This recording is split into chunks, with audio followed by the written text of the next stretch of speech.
கருணாநிதி ஸ்டாலினை துணை முதலமைச்சராக்கும் போது கூட அவர் கிட்டத்தட்ட ஒரு 20-25 வருஷம் அனுபவம் இருக்குது. ஒன்றுமே தெரியாத 3-4 வருஷமான உதயநிதியை போடுறதுனால நாட்டுக்கு எந்த பிரயோஜனம் இல்லை. அவர் வீட்டுக்குன்னு சொல்ல பாலிடிக்ஸ் இருக்குது. அவருக்கு ஸ்டாலினுக்கு கிச்சன் கேபினட்டுன்னு ஒன்று இருக்குது. அவங்க சொல்கிறத அவர் செஞ்சுக்கிட்டு இருக்காரு. அங்கே கிச்சன் கேபினெட்டில் துர்கா ஸ்டாலின் என் பையனை துணை முதலமைச்சர் ஆக்குங்கன்னு சொல்கிறது ஒன்று. இதுக்கடுத்து ஒரு வாரிசு தயார் பண்ணுறாராம். அதனால் அந்த வாரிசுக்கு சொல்லிக் கொடுக்க போகிறாராம். அதுக்காக துணை முதல்வர் ஆட்சி அதெல்லாம் தெரிஞ்சுக்காங்கிறதுக்காக கொண்டு வராங்க. கனிமொழியே இவர் துணை முதல்வர் ஆக்குறதுல அவருக்கு உடன்பாடு இல்லை. உதயநிதி எப்படின்னா சிரிச்சே கழுத்து இருக்கக்கூடிய ஒரு மனிதர். சிரிச்சுக்கிட்டே இருப்பார். ஆனால் கழுத்து அவரை நம்பவே முடியாது. இதில் இருக்கக்கூடிய சினிமா தொழிலில் இருக்கிறவங்க யாருமே அவரை நம்ப மாட்டாங்க. எனி டைம் காலவாரிடுவார். பழனிவேல் தியாகராஜன் ஒரு வரல. அவருக்கு ஆரம்பத்திலேருந்தே உதயநிதியை பிடிக்காது. உதயநிதியை துணை முக்கியத்துவம் கொடுக்கறத அவர் விரும்பலை. அவர்கள் திணிக்கப்படுவதை அவருக்கு பிடிக்கல. அதனால தான் அவங்க அவர் வந்திருக்காமல் இருக்க வாய்ப்பு இருக்குது. ஆனால் மற்ற மந்திரிகள்லாம் அடிமைகள் என்ன சொன்னாலும் அதுக்கு வளைஞ்சு கொடுக்குறோம். திமுகவில் இருக்கிறவங்க யாருக்குமே இந்த உணர்வு கிடையாது. மூத்த தலைவர்களுக்கெல்லாம் கேட்டிருக்கணும். இவ்வளோ பெரிய கட்சி, இது அண்ணா உருவாக்கின கட்சி. இந்த கட்சியில் ஒரு குடும்ப இதில் நீங்கள் 3 வருஷம் 4 வருஷம் ஆனால் உங்கள் பையனுக்கு போடுறீங்களே, எங்களுக்கு சீனியருங்க எத்தனை பேர் இருக்காங்க, சீனியர்களில் யாரையாச்சும் போடுங்கன்னு கேட்டிருக்கணும். எல்லாருமே அமைதியாக கொத்தடிமைகள் மாதிரி திமுகவில் இருக்காங்க. இன்னுமே தான் யாருன்னு பார்க்குறதுன்னு ரெஜெண்டா இல்லை சினிமாவா தியேட்டருங்களை பூரா கையில் வச்சுக்கிட்டு படங்களை ரிலீஸ் பண்ண முடியாமல் வேண்டியவங்களுக்கு ஒரு படங்களுக்கு ரேட்டு, வேண்டாதவங்களுக்கு ஒரு ரேட்டு, பிடிக்காதவங்க படத்தை ரிலீஸ் பண்ண விடாமல் இருக்கிறது. இதுதான் உங்களை சினிமாவில் நீங்கள் யாருன்னு காமிச்சது. அரசியல் என்னத்தை பெருசாக காமிக்க போகிறீங்க? அரசியலை காமிச்சா உங்களை விட்டுருவாங்களா? இருக்கிறது.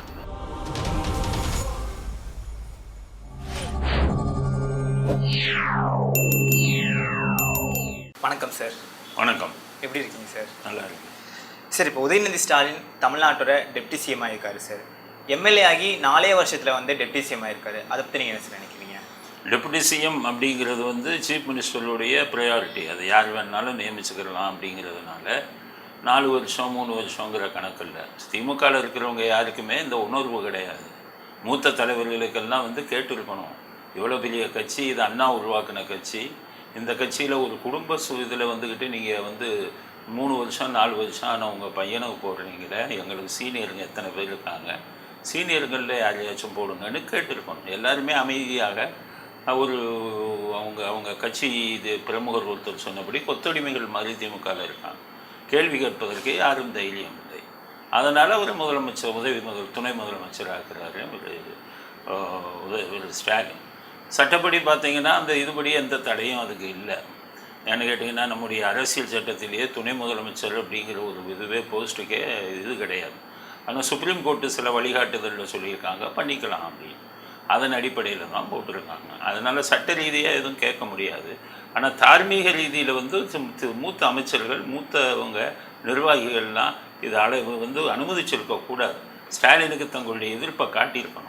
ஏன் மௌனமாக இருக்காங்கன்னு தெரியலை. காரணம் ஜனநாயகம் எப்போவுமே திமுகவில் ஜனநாயக முறையில் தான் எல்லாம் நடக்கும். திமுகவில் கருணாநிதி ஸ்டாலினை துணை முதலமைச்சராக்கும் போது கூட அவர் கிட்டத்தட்ட ஒரு 20-25 வருஷம் அனுபவம் இருக்குது. ஒன்றுமே தெரியாத 3-4 வருஷமான உதயநிதியை போடுறதுனால நாட்டுக்கு எந்த பிரயோஜனம் இல்லை. அவர் வீட்டுக்குன்னு சொல்ல பாலிடிக்ஸ் இருக்குது. அவருக்கு ஸ்டாலினுக்கு கிச்சன் கேபினட்டுன்னு ஒன்று இருக்குது. அவங்க சொல்கிறத அவர் செஞ்சுக்கிட்டு இருக்காரு. அதன் அடிப்படையில் நியமிக்கப்பட்டது தான் இந்த துணை முதலமைச்சர் பதவி. சரி, இப்போ கட்சியில் மூத்த தலைவர்கள் இருக்காங்க. தலைவர்கள் இருக்கும் போதுமே இப்போது உதயநிதி ஸ்டாலினுக்கு பதவி கொடுத்துக்கிறது சரிதானா சார்? அவங்க தான் அடிமைகள் மாதிரி இருக்காங்க. அதனால் அதை கேள்வி கேட்டிருக்கணும். ஏன்னு கேட்டிங்கன்னா 69 கருணாநிதியை சீஃப் மினிஸ்டர் ஆக்கும்போதே அவ்வளவு எதிர்ப்பு வந்தது. மூத்த நிர்வாகிகள்லாம் பெரிய அளவில் கேட்டாங்க. அதனால் ஸ்டாலின் அதுக்காகத்தான் கருணாநிதி பயந்துக்கிட்டே ரொம்ப நாள் கழித்து கிட்டத்தட்ட ஒரு 20-25 வருஷம் ஒரு கட்சியில் இருந்ததுக்கப்புறம் அதுக்கப்புறம் தான் அவர் துணை முதலமைச்சர் ஆக்கினார். இப்போ ஸ்டாலினுக்கு ரொம்ப தைரியம். ஏன்னு கேட்டிங்கன்னா நிர்வாகிகள்லாம் அடிமைகளாக இருக்காங்க, கேள்வி கேட்க மாட்டாங்க.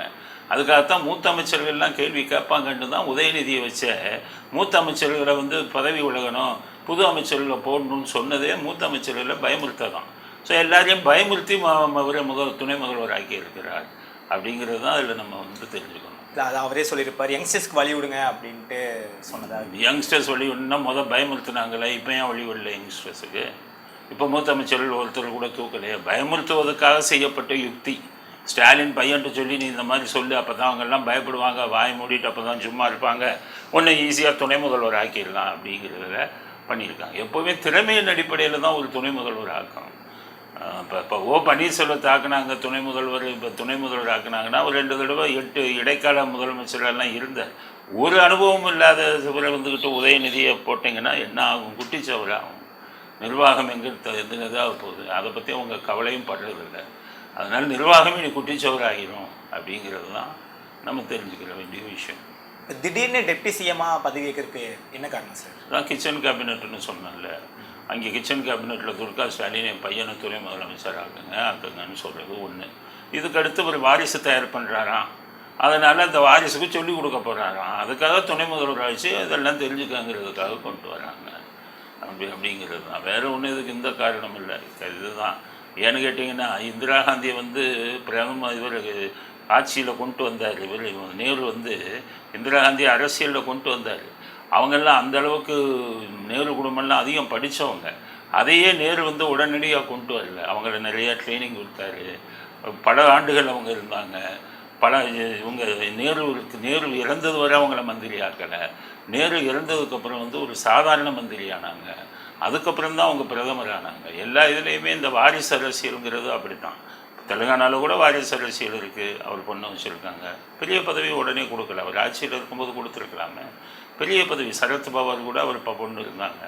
எடுத்த உடனே பெரிய பதவி யாருக்கும் கொடுக்கல. நிறைய அவங்க அனுபவத்தை கற்றுக்கிட்டோம் அப்படின்னு நினைப்பாங்க. ஏன்னா நாடு நல்லா இருக்கணும், நம்ம வாரிசு முக்கியம் இல்லை அப்படின்னு நினைக்கிறவங்க. ஸ்டாலின் எப்படின்னா, நாடு குட்டிச்சோரானாலும் பரவாயில்ல, நம்ம வாரிசுகள் பதவிக்கு வரணும் அப்படிங்கிற ஒரு குறுகிய கண்ணோட்டத்தோடு இருக்கிறதுனால தான் இப்படிப்பட்ட பதவிகள்லாம் கொடுக்கப்படுது.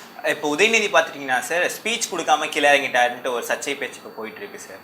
பதவியேற்பு விழாவில் பதவி மட்டும் ஏற்றுட்டு அப்படியே போயிட்டாரு, பேசவே இல்லை அப்படின்ட்டு மக்கள் பேசிகிட்டு இருக்காங்க. அவருக்கு பேச தெரியாது இல்லை, எழுதி கொடுத்து தான் அப்பாவும் பையனும் எழுதி கொடுத்தது தானே படிக்கிறாங்க. இதுக்கெல்லாம் இப்போ முதலே ரெடி பண்ணிட்டு போகணும். அதனால் ஏன்னா இது கட்சி கூட்டம் இல்லைல்ல, கவர்னர் இருக்கார், நிறைய அதிகாரிகள் இருக்காங்க. அங்கே பேசுகிறதுனா கொஞ்சம் விவரமாக பேசணும். அதனால் ஒரு பேச தெரியாது, அதனால் பேசலை. அது பெருசாக எடுத்துக்க வேண்டியதில்லை. ஸ்டாலினே என்ன பண்ணுறாரு, டெல்லிக்கு போகிறாரு, இங்கிலீஷில் கேள்வி கேட்குறாங்க, பதில் சொல்ல தெரியல, ஆல்ரெடி டோல்டட் அப்படின்னு சொல்கிறாரு. ஸோ இந்த அளவுக்கு தான் அவங்களுடைய படிப்பு அண்டு அறிவுங்கிறது இந்த அளவுக்கு தான் இருக்குது. அவங்ககிட்ட போய் நீங்கள் பெருசாக எதிர்பார்த்து மிகப்பெரிய அளவில் இப்போ இது கொடுப்பாருன்னு நம்ம எதிர்பார்க்க முடியுமா? பேசுகிறதுக்கு என்ன இருக்குது? ஒன்றுமே கிடையாது. எதை சாதிக்க போகிறேன்னு சொல்லுவார். இவருக்கு என்ன அதிகாரம்? முதல்ல எதுவும் கிடையாது. இப்போ என்ன துணை முதலமைச்சராகிறதுக்கு முன்னாடியே எல்லா மந்திரிகளும் காலில் விழுந்தாங்க, உதயநிதி காலில். அதே மாதிரி தான் இனிமேல் விழுக போகிறாங்க. அது என்ன ஒரு பேர் மட்டும் துணை முதல்வர்னு வச்சுக்கலாம், அவ்வளோதான். அதை தவிர வெறும் பெருசாக எதுவும் இருக்கிறதா தெரியல. ஆனால் உதயநிதி சொல்கிறாரு, இனிமேல் தான் நான் யாருன்னு பார்க்க போகிறீங்க அரசியலில் அப்படிங்கிற மாதிரி சொல்கிறாரு. பார்க்கணும். எல்லாம் இருக்கிறவெல்லாம் அதான் தமிழ்நாட்டில் இருக்கிறவெல்லாம் நம்ம இழிச்சவங்களா, இவர் லிஸ்ட்டு யாருன்னு அரசியலில் பார்க்க போகிறவன் எல்லோரும் பார்த்துக்கிட்டு தானே இருப்போம். விட்டுருவாங்களா அவங்கள? சட்டத்துக்கு மீறி நீங்கள் எது நடந்தீங்கன்னா, இதுக்கெல்லாம் மீறி நடந்தீங்கன்னா உங்களை விட்டுருவாங்களா? எத்தனை பேர் இருக்காங்க பார்த்துட்டு. அதனால் இத்தனை பேருக்கு முன்னாடி நீங்கள் அரசியல் செய்கிறதுங்கிறது சாதாரண விஷயம் இல்லை. அதுக்கெல்லாம் ரொம்ப அறிவு வேணும். அது உங்களுக்கு அந்த அறிவு இப்போ அரசியல் அறிவு இருக்கிறதா எனக்கு தெரியலை. அதனால் இன்னுமே தான் யாருன்னு பார்க்குறதுன்னு ரெஜெண்டா இல்லை சினிமாவா? தியேட்டருங்களை பூரா கையில் வச்சுக்கிட்டு படங்களை ரிலீஸ் பண்ண விடாமல், வேண்டியவங்களுக்கு ஒரு படங்களுக்கு ரேட்டு, வேண்டாதவங்களுக்கு ஒரு ரேட்டு, பிடிக்காதவங்க படத்தை ரிலீஸ் பண்ண விடாமல் இருக்கிறது. இதுதான் உங்களை சினிமாவில் நீங்கள் யாருன்னு காமிச்சது. அரசியல் என்னத்தை பெருசாக காமிக்க போகிறீங்க? அரசியலை காமிச்சா உங்களை விட்டுருவாங்களா? அதனால் நீங்களே உங்களுக்கு குழி தோண்டிக்கு வைங்க அப்படிங்கிறது தான் என்னுடைய மதிப்பு உங்களை பற்றினது. நீங்களே உங்களுடைய நடவடிக்கையினால் உங்களை குழி தோண்டிக்கு வைங்க. கூடிய சீக்கிரம் உங்களுக்கு அரசியலை விட்டு நீங்கள் வெளியில் போகக்கூடிய சூழ்நிலை தான் வரும். அனுபவம் இல்லாமல் உங்களுக்கு வந்தாங்கன்னா, ஒன்றுமே தெரியாமல், சரி ஏபிசி கூட தெரியாது அரசியலில், நிர்வாகத்தில் ஜீரோ, நீங்கள்லாம் என்னத்தை சாதிக்க போகிறீங்கிறது தான் எங்களுடைய கேள்வி. பொறுத்திருந்து பார்ப்போம். நீங்கள் பண்ணுங்கள். நீங்கள் நல்லா பண்ணீங்கன்னா நாங்களே உங்களுக்கு மாலை போடுறோம். ஆனால் நீங்கள் நல்லா பண்ண மாட்டீங்க. அதுக்குரிய தகுதி உங்கள்கிட்ட இருக்கிறது தான் எங்களுக்கு தெரியலை அப்படிங்கிறது தான் என்னுடைய கருத்து. சார், கிட்டத்தட்ட 2 மாதமே இது கேள்வி போயிட்டு இருந்தது சார். நம்ம உதயநிதி ஸ்டாலின் டெப்டி சிஎம் ஆவாரா, அமைச்சரவை மாற்றம் வருமா அப்படின்ட்டு. அதுக்கு ஸ்டாலின் ஒரு வெயிட்டிங் இது மாதிரியே பண்ணிட்டு இருந்தார் சார். வரலாம், வராமையும் போகலாம், ஏமாற்றம் இருக்கலாம், அந்த மாதிரி சொல்லிட்டே இருந்தார் சார். ஒருவேளை செந்தில் பாலாஜிக்காக தான் இவ்வளோ தள்ளி போயிருக்கோம் சார்? இல்லை அதெல்லாம் இல்லை. சீனியர் மந்திரிகளை கொஞ்சம் எதிர்ப்பு தெரிவித்தாங்க. கனிமொழிக்கே உடன்பாடு இல்லை. இவரை கனிமொழி ஒரு இதில் சொன்னாங்க, ஒரு ஒரு ஒரு இதில் வந்து ஏதோ நிகழ்ச்சியில் கலந்துக்கும் போது ஒவ்வொரு டாப்பிக்காக கொடுத்து அதில் பேச சொன்னாங்க. அப்போ சொல்லிவிட்டு உதயநிதி படத்தை போட்டு ஜாக்கிரதைன்னு ஒன்று போட்டாங்க. அதை அவர் சொன்னார், இவர்கிட்ட ரொம்ப நீங்கள்லாம் ஜாக்கிரதையாக இருக்கணும்னு ஓப்பனாகவே சொன்னார் கனிமொழி. அப்போ அவருடைய இதுவே வந்துக்கிட்டு உதயநிதி மோசமான ஆளுங்கிறது, ஜாக்கிரதையாக இருக்கணும் அப்படிங்கிறது அவருடைய கணிப்பு. என்னுடைய கணிப்பும் அதே தான். உதயநிதி எப்படின்னா சிரிச்சே கழுத்து இருக்கக்கூடிய ஒரு மனிதர். சிரிச்சுக்கிட்டே இருப்பார், ஆனால் கழுத்து இருக்கு. அவரை நம்பவே முடியாது. இதில் இருக்கக்கூடிய சினிமா தொழிலில் இருக்கிறவங்க யாருமே அவரை நம்ப மாட்டாங்க. எனி டைம் காலை வாரிடுவார், எனி டைம் கழுத்து இருக்கிறார், சுயநலம் பிடிச்சவர் அப்படிங்கிறது தான் அவரை பற்றின மதிப்பீடு. அதனால தான் வந்து உங்களுக்கு இவங்க கனிமொழியே வந்து இவர் துணை முதல்வர் ஆக்குறதுல அவருக்கு உடன்பாடு இல்லை. அதனால் பொறுத்திருந்து பார்ப்போம் அவருடைய இது வந்து எப்படி அரசியல் எப்படி போகுதுன்னு பார்க்கலாம். ஒருவேளை திமுகவின் அழிவு அரசியலுக்கு இது ஒரு ஆரம்பமாக கூட இருக்கலாம் அப்படிங்கிறது தான். இவர் நிறைய தப்பு பண்ணுவார், அந்த தப்பு திமுகவுக்கு எதிராக போகும், திமுகவில் மிகப்பெரிய பிளவு வெடிக்கும் அப்படிங்கிறது தான் என்னுடைய கருத்து. சார், இந்த பதவியேற்பு விழாவில் வந்து நிறைய அமைச்சர்கள் பங்கேற்கலை அப்படிங்கிற ஒரு கேள்வியும் இருக்குது சார். அமைச்சர்கள்னா என்ன அமைச்சர்கள் பூரா ஸ்டாலினின் அடிமைகள் தானே. யார் எதிர்ப்பு தெரிவித்து யார் கலந்துக்கலன்னு சொல்கிறீங்க? சீனியர்கள்லாம் கலந்துக்கிட்டாங்கல்ல, அப்புறம் என்ன? யாருக்கு மற்றவர்களுக்கு வேலை இருந்திருக்கும், அவ்வளோதான். எதிர்ப்பு தெரிவிக்கிறதா இருந்தால் ஓப்பனாக அமைச்சர் பதவியை ராஜினாமா பண்ணணும். ராஜினாமா பண்ணுறதுக்கு யாருக்கும் இது இருக்கா, தைரியம் இருக்கா?